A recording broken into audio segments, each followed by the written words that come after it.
저 같은 경우는 가처분 소득 없이 100%를 다 한 번도 빠짐없이 투자를 했었고, 폭락이 오면 아르바이트를 했었어요. 열심히. 네, 그래서 저는 그 네트워크 간에 좀 경쟁이 좀 필요할 것 같고, 10년, 20년에 달러 기준으로 뭐 최대치는 한 20, 30배까지는 이론적으로 가능하고.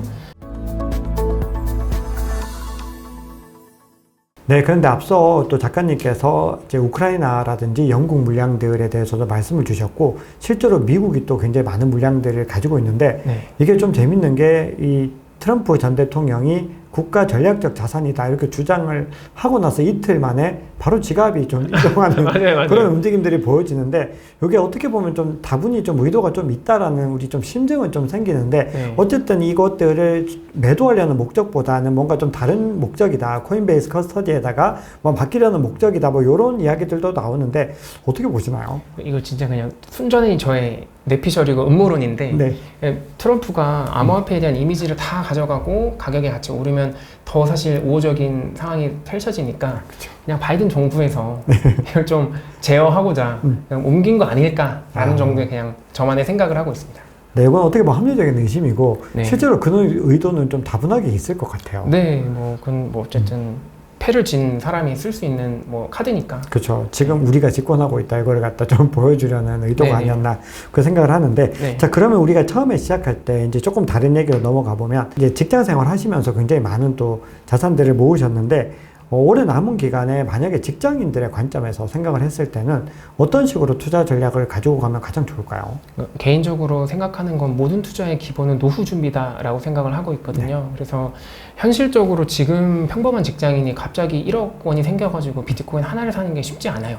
쉽지 않죠. 현실적으로요. 저도 제가 회사를 다녀봤지만. 네. 그래서 그냥 제가 생각하는 솔직히 현실적인 일단 코인 투자의 첫 번째 스텝은 0.5개 정도의 비트코인을 구매해서 그거를 아까 말씀드린 개인 지갑이라고 하는 곳에 보관해서, 이거는 노후 자금이다 라고 생각해서 20년 정도를 이제 연봉률 20%로 보관하면 대략 한 19억, 20억 정도 되거든요. 네. 그래서 그렇게 일단 하나를 세팅을 하시고, 그 이후에 뭐 알트코인이나 이런 것들은 좀 공부를 하면서 투자하시는 게 좋겠다라는 게 저의 솔직히 말하면 현실적인 전략. 네. 현실적으로 그 0.5개를 먼저 딱 세팅을 하는 것이 네. 현 시점에서는 가장 중요하고, 네. 그것들을 20년 정도 네. 보관을 할 수 있으면은 20억 가까운 자산들이 된다. 네. 그게 최근에도 다른 방송에서도 한번 비슷한 말씀 좀 주셨었던 네, 적이죠. 맞습니다. 그러니까 저희 모든 투자의 기본은 노후 준비가 돼야 그 뒤에 사실 조금 더 리스크 있는 투자들로 옮겨갈 수 있지, 리스크 있는 것부터 해가지고 사실 주저앉으면 이게 회복이 안 되거든요. 안 되죠. 네, 그래서 저는 순서가 먼 미래부터 투자를 해서 세팅을 해놓고, 네. 앞으로 오는 시기에 어떤 투자를 하는 게 좋겠다, 이 정도 조언 드릴 수 있습니다. 되게 좋은 전략이시네요. 어떻게 보면은 뭔가 하나의 대비책이 딱 마련된 상태면은 그 전에 어떤 다른 시도들을 하더라도 어쨌든 일종의 네. 보험 개념인 거니까 네네. 이게 든든하게 버티고 있다라는 건데, 네. 그러면 이제 그 물량들은 최대한 좀 많이 가져가는 게 좋긴 하겠네요. 가능하면 많이 가져가는 게 좋은데 보통 중간에 다 이제 여러 이유로 팔아야 되니까, 그렇죠. 최소 0.5개 정도는 반드시 남겨둬라. 네, 노력하면은 사실 저는 지킬 수 있다 생각해요. 예, 직장인이라고 하고 네. 다른 사고 치거나 문제 있는 게 아니라면. 그래서 그 정도를 마지노선으로 놓고 일단 0.5개는 거래소가 아니라 이제 개인 지갑으로 좀 이동해서 보관하시고, 그 뒤부터는 뭐 관심 있는 프로젝트들이 있으면 소액으로 투자하면서 좀 공부해 보시면 좀 재밌게 할 수 있지 않을까요? 네, 그러면 이제 직장인 분들이 이제 월급을 받으실 때마다 DCA 전략을 이제 구성할 때, DCA 전략을 가져가실 때 어느 정도 비중으로 DCA 전략을 가져가시는 게 좀 효율적이라고 보시나요? 그러니까 저 같은 경우는 가처분 소득 없이 100%를 다 한 번도 빠짐없이 투자를 했었고, 100%. 네, 단 100원, 1원도 남기지 않고 카드값 나가고 난 모든 돈을 사실 저 같은 경우는 어차피 다음 달에 돈이 들어오니까 그러니까. 했었고, 네. 두 번째로는 폭락이 오면 또는 하락이 오면 아르바이트를 했었어요. 열심히. 네, 주말 아르바이트를 하고, 또 이제 이런 블로그나 책을 썼던 것도 사실 제가 전업 작가가 되기 위해서 한 게 아니고 알바 차원에서 사실 했었던 것이고, 그 다음에 더 많이 떨어졌는데 펀더멘털 변동이 없었다 라고 하면 사실 대출을 좀 많이 받아가지고 코로나 때도 크게 투자를 했었고, 2022년 말이랑 2023년 초반에 그때도 사실은 두 번의 지출을 했기 때문에 제가 솔직히 좀 상대적으로 나이가 어린데 나올 수 있었던 건, 첫 번째로 결혼을 안 해서 이건 홀몸이기 때문에 가능했었고, 두 번째로는 꾸준히 적립식으로 투자를 했지만 사실 이거는 어떻게 보면 공부 차원이 됐던 것 같아요. 꾸준히 적립을 해서 투자를 했다는 게 매월 관심을 갖고 이 시장을 지켜봤다는 거잖아요. 지켰다는 그렇죠. 거잖아요. 네. 그러다 보니까 이런 상황에서는 대출을 받아서 투자를 하더라도 무리가 없겠다라는 판단을 할 수 있었고 그래서 뭐 지금 대출하라는 건 절대 네, 아니지만 지금은 절대 아닙니다. 절대 네. 아니지만 그런 판단이 전 돼서 그래서 나올 수 있었다라는 거 솔직히 좀 말씀 드릴 수 있을 것 같아요. 작가님 말씀 들으니까 굉장히 중요한 시사점들이 많은데 제가 이제 제 책에서도 언급을 하고 있는 부분들인데 어떻게 보면은 마이크로 스트래티지가 구사하는 전략과도 상당히 좀 비슷한 부분들이네요. 왜냐하면 마이크로 스트래티지 같은 경우도 본인들이 가지고 있는 자산들을 아주 악착같이 DCA를 계속해서 하면서 더 중요한 것은 필요할 때마다 유상증자라든지 해가지고 계속해서 추가적인 현금 흐름을 만들어서 더 많이 모으려는 시도들을 했던 거죠. 근데 그런 전략들을 이제 작가님께서는 정말 펀더멘털이 유지되지만 어떤 사이클에 의해서 혹은 이유 없이 갑자기 하락하는 그런 구간에서 이런 것들을 좀 아주 대범하게 단행을 하신 거네요. 네, 그래서 일단은 자본주의를 채택한 모든 나라에서 법정 동화의 가치 훼손이 벌어지고 있고 특히나 저같이 젊은 그러니까 뒷세대죠. 기성세대분이 아닌 이제 뒤에 후발 주자인 친구들이 뭔가 좀 원하는 것들을 이뤄내려면 어쩔 수 없이 이제 좀 변동성은 있지만 또 상승폭이 큰 것들을 부동산 사듯이 투자해야 겨우 부동산을 살 수 있을 거라고 제가 그때 생각을 했었고 그때 당시에 제 회사 동기들은 대부분 이제 부모님한테 1억 1억씩 증여받아가지고 결혼해서 서울에 아파트 한 채를 사는 투자를 했는데 저 같은 경우는 그런 조건이 안 됐었다 보니까 이제 나는 그러면 앞으로 10년 동안 부동산 사듯이 금융자산을 똑같이 투자하겠다. 근데 두 개 자산의 차이점이 뭐냐면 부동산은 변동성이 이제 적은 대신에 한 번에 큰 돈을 이제 매수해야 되는 것이고 이 작은 변동성이 큰 이제 비트코인이나 미국 주식 같은 경우는 변동성은 좀 있지만 장점은 떨어졌을 때 대출을 받아서 평단을 낮출 수 있다는 점. 그래서 두 개의 전략을 혼합해가지고 나면 10년 정도 뒤에 제가 서울의 아파트를 대출 없이 살 수 있을 거라고 확신을 했어요. 그래서 제가 옛날 블로그 글 보면 부동산 사라고 하는 그런 인플루언서 분들이 사실 그때 많았는데 저는 개인적으로는 제 책에도 써 있어요. 2021년 책에도 써 있는데 주식을 산다 책에도 써 있는데 서울 부동산만 사야 된다라고 써 있었는데 그걸 못 사니 그거 살 돈으로 비트코인이나 미국 주식을 사면 저는 10년 안에 대출 없이 서울 아파트를 가질 거라고 확신한다 라고 써 있고 그래서 저는 제가 실제로 했고 작년 기준으로 서울 아파트의 평균 매매 거래가가 한 11.9억 정도 되거든요. 12억 정도. 네, 솔직히 말씀드리면 지금 제가 아무런 대출 없이 그냥 지금 가지고 있는 디지털 자산들이나 주식을 매도하면 그 이상의 사실 저는 자산을 모은 상태거든요.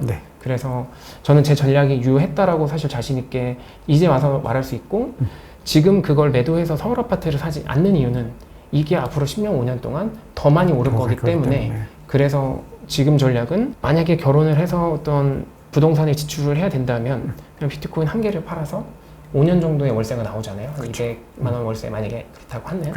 그걸 쓰고 나는 게 나머지의 비트코인을 상승률이 더 클 거다라고 좀 판단. 오늘 영상 보시는 구독자님들께 정말 좀 현실적인 많은 도움이 되실 것 같습니다. 지금 앞서 이제 작가님께서는 이제 해리스 후보와 관련해서도 이 비트코인에 대한 스탠스들이 뭔가 좀 바이든 대비로는 더 우호적일 수밖에 없다. 자, 이렇게 말씀을 주셨습니다. 자, 그러면은 이 대선의 행방들이 만약에 트럼프 전 대통령이 당선이 됐을 때와 해리스 부통령이 당선됐을 때 좀 차이점 같은 것들이 있을까요? 저 개인적으로는 해리스 후보도 비트코인에 트럼프만큼 친화적으로 바뀔 수밖에 없을 거다라고 생각하는 뭐 부분들이 있는데 일단 한국 언론 보면은 뭐 사실 해리스 후보가 좀 우세한다는 것도 최근에 좀 나오긴 하지만 실제 외신 언론 보면 객관적으로 트럼프가 더 우세한 것들이 많거든요. 아직까지는 여론조사가. 그래서 그런 것들을 4개월 안에 이 해리스 후보가 이거를 좀 따라잡으려면 아무래도 우리나라도 똑같잖아요. 이게 0. 몇 %, 1, 2% 차이로 그렇죠. 그렇게 승패가 갈리는데. 승패가 갈리는데 그런 부분들이 있고 두 번째로는 그 러시아나 이제 중국 같이 가치관을 달리하는 나라들에서 중국은 어쨌든 본토에서는 금지하지만 홍콩 기준으로는 좀 우호적으로 좀 바뀌고 있잖아요. 네. 제도들이. 그래서 그런 것들 때문에 저는 뭐 지속적으로는 미국도 이제 갈 수밖에 없고 그 근거 중에 하나가 비트코인 가격이 올랐을 때 가장 많은 이득을 보는 나라가 미국이에요. 아, 그렇죠. 미국이죠. 네, 미국 정부 21만 개 포함해서 ETF로 100만 개 이상 갖고 있고 그다음에 미국의 사기업들 그렇죠. 뭐 마이크로 스트래티지나 아니면은 테슬라도 있고. 네, 테슬라도 있고 채굴 기업들 그리고 상장 안 된 회사들까지 합쳤을 때 전체 유통 가능한 물량의 10% 이상을 다 미국 안에 갖고 있거든요. 그렇죠. 네. 그래서 이거를 이 자산의 가격이 올랐을 때 가장 많은 이득을 보는 나라가 미국이고 이 자산의 가치가 떨어졌을 때 가장 큰 손해를 보는 나라가 미국이거든요. 그럼 오를 수밖에 없다. 네, 그리고 우리가 채굴자 사이클과 관련해서 좀 중요하게 봐야 되는 부분들이 지금 채굴자의 항복 시그널 뭐 이런 이야기들이 많이 나오고 있습니다. 채굴자들이 항복을 해야지 이제 비트코인 사이클이 본격적으로 시작이 돼서 대세 상승장의 흐름을 이어갈 것이다. 이런 관점들이 있는데 이 분석이나 이런 것들 어떻게 보시나요? 저는 뭐 그 부분에 있어서 오늘 아침에도 사실 박 작가님 영상을 보면서 굉장히 공감을 많이 했었는데 지금 저는 사실 마라톤 디지털 홀딩스라고 하는 비트코인 채굴 기업을 제 작년에도 책에 썼지만 투자를 하고 있고 또 그 기업의 행보를 잘 지켜보고 있어요. 지금 올해 5월 달인가 비트코인이 어느 정도 고점이었을 때 운영자금 때문에 일부 매각했다라고 했는데 또 최근 보니까 다시 매수하고 있다 그렇죠, 맞습니다. 라고 하더라고요. 그래서 그 전체 채굴자들이 보유하고 있는 비트코인 물량은 사실 계속 줄어들고 있긴 해요. 전체를 봤을 때. 근데 왜냐면 이 비트코인 가격이 올랐으니까 총 달러 환산 가치로는 계속 늘어나는 건 맞죠. 그런데 그런 측면에서 지표들 봤을 때 뭐 지금 채굴 경쟁도 난이도도 그렇고 해시레이트도 그렇고 뭐 최고치 지금 진행하고 있고 맞습니다. 그게 사실은 100% 비례해서 바로 가격에 반영되지 않거든요, 사실은. 근데 또 길게 보면 당연히 긍정적이라고 보고 있습니다. 그렇죠. 결국은 이런 어떤 축적들이 어떤 마라톤 디지털 홀딩스 같은 미국을 어떻게 보면 대표하는 채굴 기업인데 그런 회사들이 계속해서 지금 매수세를 이어가고 있고 그리고 오늘 아침에 보니까 채굴 난이도도 역사상 최고치를 또 경신을 했고 이런 움직임들은 결국은 시간의 문제인 것이고 채굴자들을 중심으로 한 어떤 과거 사이클과 같은 흐름들은 또 일어나게 될 것이다. 이렇게 정리를 할 수가 있겠습니다. 맞습니다.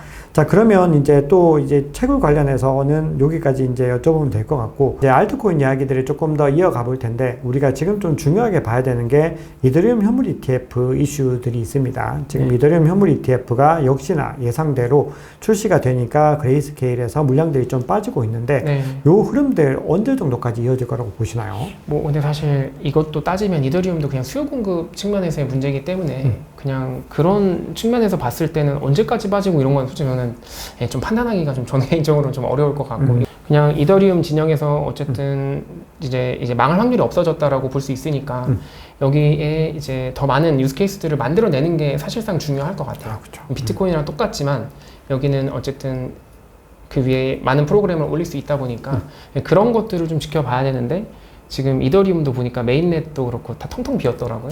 트랜잭션 자체가. 그래서 그런 것들을 봐야지 단순히 뭐 그냥 현물 ETF가 상장됐으니까 무조건 살 거야. 이런 측면은 좀 아닌 것 같아요, 이제는.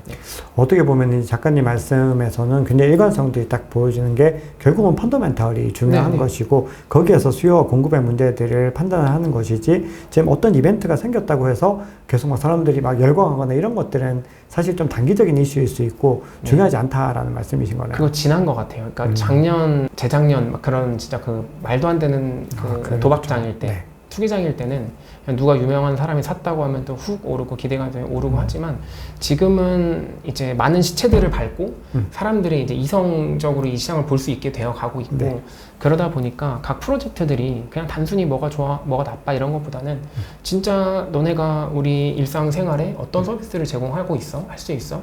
그런 비전을 구체적으로 제시해야 될 것 같아요. 그러니까 그걸 보면서 판단해야지 단순히 뭐 이거 누가 샀대, 뭐 이게 현물 ETF가 됐대 라고 가지고 판단하면은 아마 굉장히 지루하고 힘드실 수 있을 것 같아요. 그렇죠. 과거처럼 뭔가 좀 많이 바뀌긴 했습니다, 실제로. 그리고 시장이 또 그 말씀은 더 많이 건전해지고 있다라는 의미이고, 그리고 실질적으로 과거처럼 막 아무거나 우후죽순 펌핑하는 시기들도 이제는 좀 지나가고 있다. 이렇게 좀 봐야 되겠습니다. 네, 그러면 이제 그럼에도 좀 하나만 더 여쭤보면은 이제 이더리움 현물 ETF가 승인이 되다 보니까 네. 아무래도 또 그 다음 솔라나? 순서가 뭘까 네, 궁금해 하시는데 네네. 어떻게 그 다음에도 좀 후발주자들이 좀 생길 수 있을 거라고 생각하시나요? 저는 시장에 수요가 있다면 당연히 금융 상품을 만드는 이제 자산 운용사에서는 뭐 추진을 할 수 있다 생각을 하고 원래 그 흔히 우리가 직업도로 몇 년 동안 얘기했던 그 하위 테스트 아. 조건에 의하면 원래 이도도 안 됐어야 되잖아요. 아, 그렇죠. 네. 근데 됐잖아요.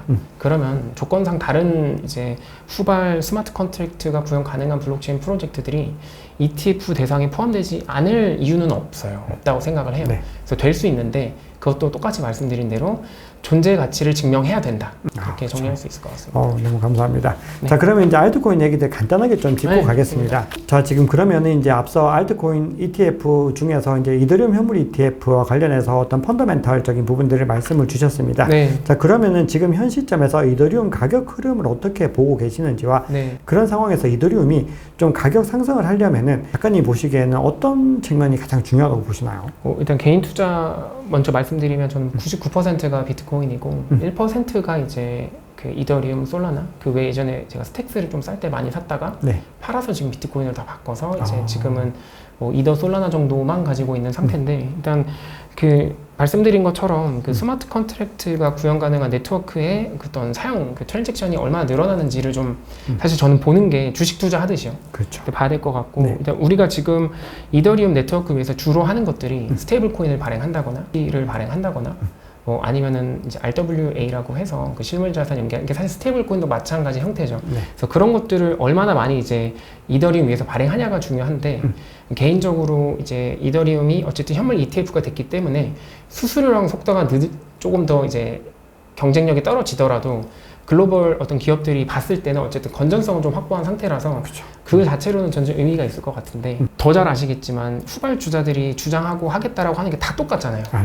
지금 현재는 똑같죠. 다 똑같잖아요. 그냥 뭐 탈중앙화된 신문 체계를 하겠다, 뭐 NFT 만들겠다, 스테이블코인 발행처로 하겠다, 뭐 RWA든 STO든 그런 거 발행하겠다. 그래서 저는 그 네트워크 간에 좀 경쟁이 좀 필요할 것 같고 거기서 이더리움이 독보적인 어떤 그 사용자들을 좀 확보해가지고 늘릴 수 있는지를 진짜 그냥 직접 온체인 데이터로 관찰하면서 그게 늘어나면 사면 되고 떨어지면 안 사야 되고 그런 식의 투자를 하셔야 될 것 같다인데 그 비트코인 네트워크 위에서도 지금 이제 라이트닝 랩스에서 그렇죠. 여러 가지 이제 비슷한 것들을 만들고 있어요. 룬주 프로토콜도 있고 그다음에 오디널스나 인스크립션들 해가지고 NFT 같은 것들을 할 수 있게 돼서 실제 올해 초인가 하여튼 상반기 기준으로 NFT 마켓 거래량이 BRC 토큰이랑 이제 인스크립션 그러니까 그 오디널스 같은 것들이 더 많았어요 거래량이. 그렇죠. 그것도 어느 정도 사실 조금 뺏겼다라고 볼 수 있고 솔라나한테도 사실 조금 그렇죠. 지금 많이 추월 당하고 있죠. 추월 당했고 그 제가 페이팔이라고 하는 주식 종목도 작년에 여기서 페이팔에서 PYUSD를 상장시켰고 그때부터 제가 그때 55불이었거든요. 네. 투자해가지고 지금도 아직 들고 있는데 그 회사에서도 첫 번째로는 이더리움 네트워크를 선택했는데 지금 최근에 솔라나 위에서도 똑같이 발행한다 하거든요. 네. 그래서 일반 사용자가 봤을 때는 이게 뭐 뒤에 솔라나인지 알 수 이더리움인지 없죠. 일반적으로. 알 수도 없고 알고 싶지도 않아요. 그냥 내 달러가 제대로 공짜로 그쵸. 송금이 되면 가능한. 끝나는 거니까.